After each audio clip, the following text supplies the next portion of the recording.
Okay so hello everyone. तो ये basically ये वीडियो कोई प्लान्ड वीडियो नहीं है। मैं वैसे बहुत सारे कोर्सेज़ की पूरी डिटेल्स जानने वाली थी, बट मुझे लगा अभी बहुत ज़्यादा सैड मोमेंट चल रहा है हर जगह पर।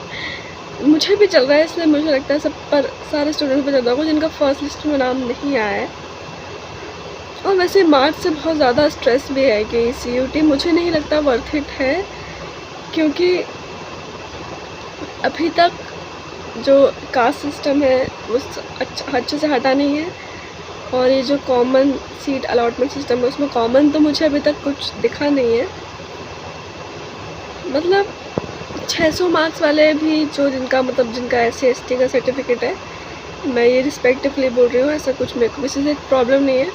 मेरे को सिर्फ अपना एक थॉट है जो मैं बताने की कोशिश कर रही हूँ, शायद आप उससे रिलेट करोगे। तो उन लोगों को भी, मतलब जो ऐसा सर्टिफिकेट लगा रहे हैं, मेरे को सर्टिफिकेट से तो प्रॉब्लम नहीं है, मुझे किसी लोगों से भी नहीं है।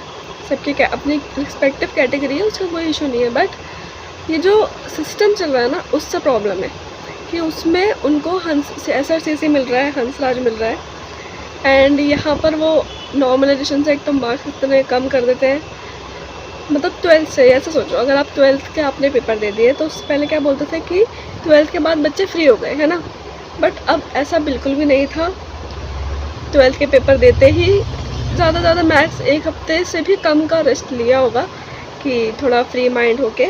उसके बाद से क्या करा, सबने CUT का पढ़ना स्टार्ट कर दिया, क्योंकि पेपर आने वाले थे, मई से ही आने वाले थे पेपर, तो इतना टाइम था नहीं। तो बोल रहा था अरे बहुत पढ़ना है, क्योंकि यही मेन एग्ज़ाम है।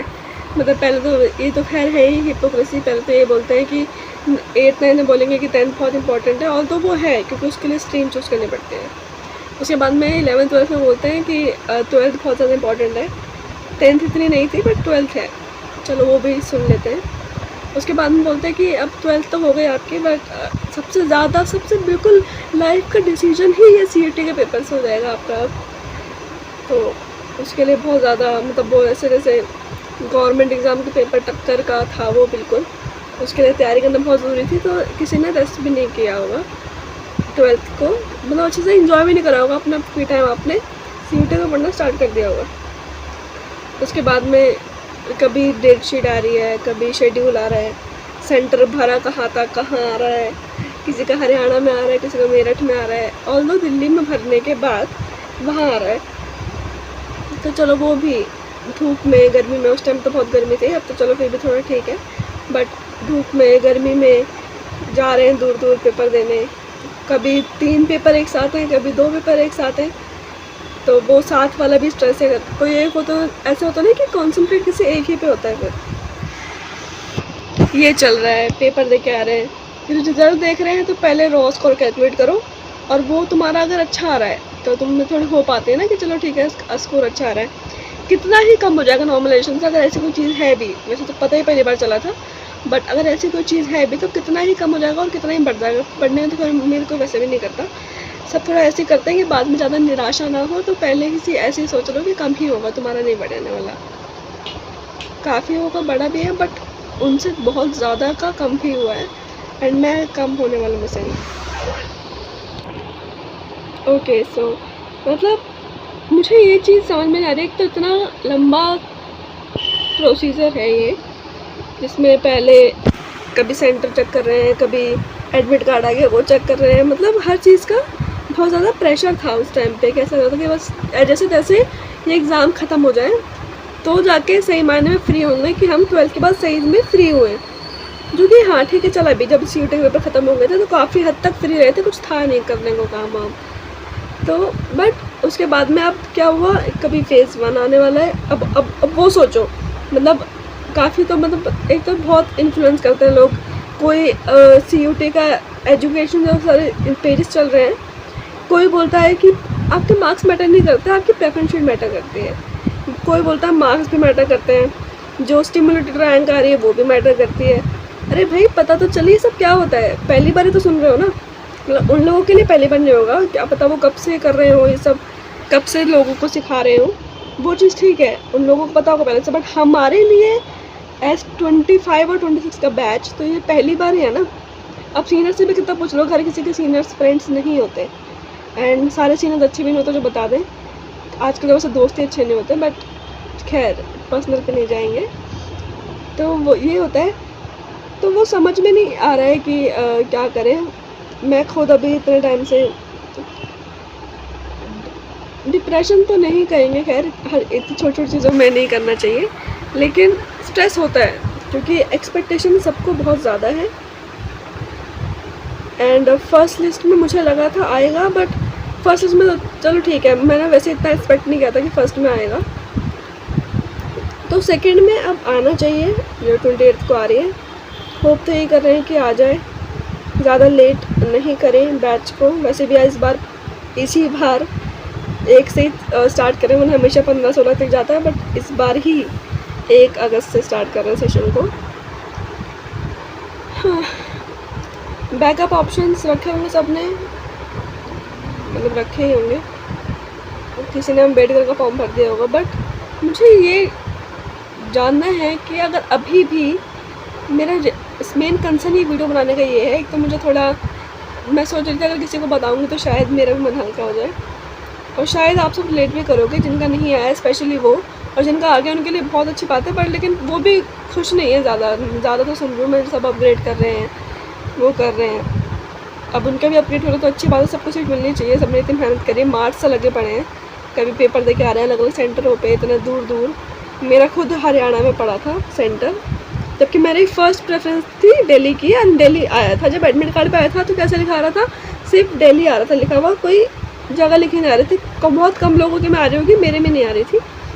तो ये स्पेसिफिक नहीं था कि दिल्ली में कहाँ। वो तो जब बाद में आई स्लिप मैं देखती हूँ, घेवरा पहुँचा दिया है मुझे सीधा, तो वहाँ पहुँचा दिया। तो वो देख के वैसे मैं शॉक हो गई थी कि इतना लंबा रास्ता है। एक तो मेट्रो में जाते तो भूल जाते हैं कि हमने क्या पढ़ा था, बट ठीक है, अगर वो सिचुएशन में छोड़ दो, चलो वो तो अपने ऊपर है तुम्हारे। कोई बहुत तो नहीं भी भूलते हैं, मैं तो नहीं भूली थी, बट वैसे कह रही हूँ क्योंकि ट्रैवलिंग में बहुत ज़्यादा वैसे दिमाग ख़राब होता है, खास करके गर्मियों में। तो वो हुआ।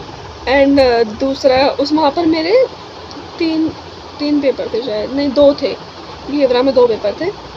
पवन गंगा बहुत ज़्यादा फेमस नाम हो गया है सेंटर का, ये वहीं पड़ा था मेरा भी। उसके बाद में आता है दूसरा पेपर जहाँ पर 3 थे, और वही मेन था क्योंकि उसमें अकाउंट्स का पेपर भी था, तो वही मेन था क्योंकि समझ नहीं आ रहा था कि इसमें एमसीक्यू क्या आ सकता है, मतलब ज़्यादा से ज़्यादा क्या आएगा। बीएसटी चलो मैं मान लेती हूँ आ सकता है, उसमें इको में मान सकती हूँ मैं आ सकता है, होम साइंस में आ सकता है, इंग्लिश में आ सकता है। एंड इंग्लिश से मुझे एक चीज़ याद आई, मुझे बतानी है, ये बिल्कुल अनफिल्टर्ड वीडियो, मैं इसको एडिट भी नहीं करूँगी, ऐसे कैसे पोस्ट कर दूँगी। इंग्लिश से और कौन सब्जेक्ट था, अकाउंट से था, 5 सब्जेक्ट्स थे मेरे पास में। और हाँ, जीटी भी दिया था मैंने, क्योंकि इस बहुत कह रहे थे ना जीटी दे दो, अच्छे और ऑप्शंस खुलेंगे। तो एक तो जीटी का बहुत ज़्यादा पढ़ने में दिमाग ख़राब है, क्योंकि कभी पहले नहीं पढ़ा था, तो बिल्कुल ऐसा था कि बिल्कुल नई चीज़ पढ़ रहे हो तुम, और तुम्हें ये बिल्कुल ऐसे करना है कि बिल्कुल कंप्लीट करके तैयारी करनी है उसकी, क्योंकि उसका पेपर दे के आना, वो भी एमसीक्यू बेस्ड। इसमें वैसे कुछ पता नहीं चलता कि कहाँ से क्या आ जाता है। तो ठीक है, वो करा, जीटी की बुक ली मैंने, इंग्लिश की बुक ली, बाकी तो मेरे पास थी बाकी सारे सब्जेक्ट्स बुक। तो अकाउंट में थोड़ा प्रॉब्लम थी कि अकाउंट में क्या करूँ, उसमें थोड़ा मेरे को टेंशन भी थी, बट बाद में मार्क्स देखे तो वो ठीक चला गया था, मतलब जितना सोचा था उससे अच्छा चला गया था। बाकी बीएसटी वाले तो और अच्छे गए थे, मेरी बीएसटी वैसे पहले से अच्छी है। और इंग्लिश में एक तो कुछ पढ़ाते नहीं है ग्रामर स्कूल में, वहाँ सिर्फ लिटरेचर चलती है, फ्लेमिंगो चलती है, विस्तास बुक चलती है। मुझे नहीं पता ये ज़िंदगी में कहाँ काम आएगी, बट हाँ ये 9th 8th का पता नहीं यही चलती है। ग्रामर तो पता नहीं कब सदे हो गए करवाए हुए, मुझे नहीं याद लास्ट स्कूल में ग्रामर कब करवाई थी। एंड ये इंग्लिश जब यहाँ पर जब सब्जेक्ट लिया मैंने, तो मुझे लगा इसकी भी बुक लेनी चाहिए, क्योंकि इसमें सब ग्रामर है। इसमें लिटरेचर तो हमसे कुछ पूछने नहीं वाले हैं जो हमें पढ़ रहे हैं। वो होता तो सच बता रही हूँ फुल मार्क्स आने थे सच में, बट ऐसा नहीं था। तो वो बिल्कुल ऐसा था, बिल्कुल जैसे 0 से पढ़ना है तुम्हें। जीटी ऐसा था, बिल्कुल 0 से पढ़ना है। बाकी तो चलो फिर भी थोड़ा फेमिलियर था कि 2 साल हो गए, 11th 12th हो गए पढ़ते पढ़ते कॉमर्स, तो वो कर लोगे तुम, भले ही एमसीक्यू बेस्ड है बट कर लोगे, हो जाता, थोड़ा आइडिया हो जाता है उस चीज़ का। ये हुआ, पेपर दे के आए, और अब क्या हो रहा है, ये स्ट्रेस कि कुछ मिलेगा कॉलेज के नहीं मिलेगा।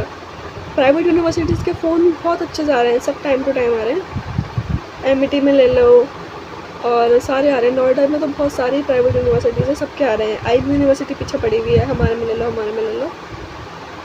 बट मुझे सबका ये मेन होता है मतलब ये अच्छी यूनिवर्सिटीज़ हैं, जिनको लेना है वो ले सकते हैं। मैंने भी अभी उनको बोला है कि मैंने ऑप्शंस रखे हुए हैं ये एज़ बैकअप, बट सबकी तो पहली प्रेफरेंस तो ऑब्वियसली दिल्ली यूनिवर्सिटी होती है ना कि उसमें आ जाए। और वैसे मुझे रेगुलर करना है, अगर ओपन से करना होता तो कब क्या मैं इनरोल कर चुकी होती, या तो एमईटी ऑनलाइन में या फिर SOL से कर लेती। बट यही है, बाकी हो गई है काफ़ी वीडियो से, ज़्यादा मैं बोलूँगी तो और बोरिंग हो जाएगा। वैसे भी मुझे इसमें कुछ ऐड नहीं करना है, ना इसमें कुछ कट करना है। सो कोई नहीं, अब मैंने तो ये डिसाइड किया है कि अब टेंशन नहीं लेते हुए सिर्फ होप करते हैं अच्छे के लिए। एंड आप सब भी यही करना। ऑल द बेस्ट, सबका नाम आ जाए, क्योंकि सबने बहुत मेहनत की है मार्च से, कब से लगे पड़े हैं। तो कब से मेहनत करो तो फ्रूट अब मिलना चाहिए। And till then take care, bye bye. और मैं बाकी वीडियोस डालने की कोशिश करूँ, क्योंकि अभी स्ट्रेस से थोड़ा दिमाग हटाना है, तो थोड़ा अपने को पीछे करना पड़ेगा इस चीज़ में मेरे को। तो till then bye bye, take care.